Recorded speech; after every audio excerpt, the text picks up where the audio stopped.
Hello everyone. ఆహ్, అందరూ ఎలా ఉన్నారు? సంక్రాంతి జరుపుకున్నారా? హ్మ్. అయితే నేను ఈరోజు ఒక టాపిక్ మాట్లాడదాం అనుకుంటున్నామండి. కొంతమంది నచ్చొచ్చు, కొంతమంది నచ్చకపోవచ్చు. బట్ మాట్లాడటంలో మనకి స్వేచ్ఛ ఉందని నేను అనుకుంటున్నాను. అయితే నేను చిన్నప్పుడండి మా మామయ్యలు మాతో పాటు ఉండేవారనమాట. ఆళ్ళేం చేసేవారంటే నన్ను స్కూలుకి దింపేవారు, తీసుకొచ్చేవాళ్ళు.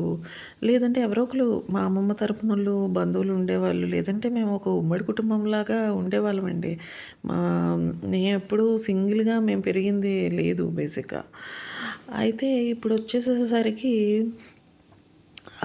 ఎవరికి ఆళ్ళ ఫ్యామిలీస్ అయిపోయాయి. ఇప్పుడు పిల్లలు పెంచటం, ఉద్యోగం చేయటం ఎంత కష్టమైపోతుందో. సరిగ్గా చక్కగా స్కూల్ టైంకెళ్ళిపోయే పిల్లలైతే ప్రాబ్లమే లేదు.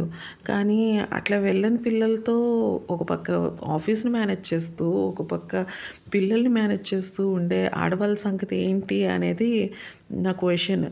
అది అది ఎందుకు పెద్దవాళ్ళకి అర్థం కాదో అర్థం కావట్లేదు. సరే తిను జాబ్ మానేసేద్దామా అనుకుంటే ఏమవుతదంటే ఇప్పుడున్న ఎక్స్‌పెన్సెస్‌లో అప్పట్లో ఒకళ్ళు జాబ్ చేస్తే సరిపోయేది.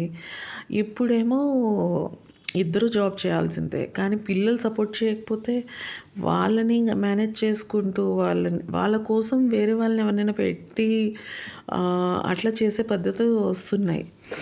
సో, ఎంతవరకు ఈ పేరెంటింగ్ కరెక్ట్, ఆ పేరెంటింగ్ కరెక్టా అనేది మీకేమనిపిస్తుందో చెప్పండి? నాకైతే అప్పట్లో మేము చాలా ప్రశాంతంగా బతికేవాళ్ళమనే అనిపించింది. ఎందుకంటే మా చిన్నప్పుడు మేము చాలా ప్రేమ మధ్యన పెరిగినట్టు అనిపించింది. ఇప్పుడు ఓన్లీ అమ్మా, నాన్న ప్రేమతో పెరుగుతున్నారు ఈ పిల్లలు. ఆహ్, వాళ్ళకి అమ్మమ్మ, తాత అంటే ఎప్పుడో పండగలప్పుడు అప్పుడు వస్తారనేసేసి తెలుసంతే. మరి మీ అందరికీ ఏమనిపిస్తుంది? ఇది కరెక్టేనా పద్ధతి? ఆర్ ఉమ్మడి కుటుంబాలు మంచివా? లేదంటే ఇట్లా ఉండటం కరెక్టా? లేదంటే ఎవరో ఒకళ్ళు జాబ్ మానేయటం కరెక్టా?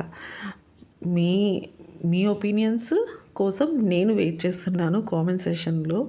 Please tell me. Thank you.